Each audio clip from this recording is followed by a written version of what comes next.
हातकणंगले तालुक्यातील हातकणंगले इथल्या शाहूनगरमध्ये राहणाऱ्या विनोद महादेव बजत्री उर्फ कोरवी याचा हॉटेलसह लक्ष्मी औद्योगिक वसाहतीत कंपन्यांना कामगार पुरवण्याचा व्यवसाय होता। सौरभ कोरवी, ओमकार नलवडे, विनायक कोरवी आणि ऋतुराज पाटील हे विनोद याच्याकडे काम करत होते। हे सर्वजण अक्कलकोटला देवदर्शनासाठी जाणार होते। तत्पूर्वी विनोद कोरवी, सौरभ कोरवी आणि ओमकार नलवडे हे तिघे हातकणंगले रेल्वे बोगद्याजवळ असणाऱ्या अध्यक्ष परमिट रूम बियर बारमध्ये दारू पिण्यासाठी बसले होते। यावेळी त्यांच्यात आर्थिक देवाणघेवाणीवरून वाद झाला। विनोदनं चिडून सौरभ कोरवी याच्या तोंडावर ग्लास फेकून मारला। यात तो किरकोळ जखमी झाला। यातील एकानं विनायक रामचंद्र कोरवी आणि ऋतुराज प्रशांत पाटील यांना बारमध्ये बोलवून घेतलं। जखमी सौरभला पाहून पुन्हा वादाला सुरुवात झाली।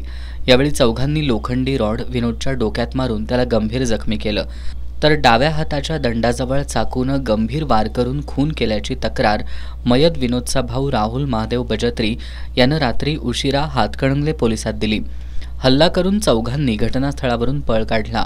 वरिष्ठ पोलीस अधिकाऱ्यांच्या सूचनेनुसार पोलीस निरीक्षक शरद मेमाणे यांनी हातकणंगले पोलीस ठाण्याकडील गुन्हे शोध पथकाला संशयितांना तात्काळ अटक करण्याचे आदेश दिले होते। त्यानुसार गुन्हे शोध पथकातील कर्मचारी संशयित आरोपीच्या मागावर होते। हे संशयित आरोपी नेज शिवपुरी इथल्या बाबू जमाल दर्गा परिसरात लपून बसल्याची माहिती मिळताच पोलीस कर्मचाऱ्यांनी धाड टाकून या चौघांना 4 तासातच ताब्यात घेतलं।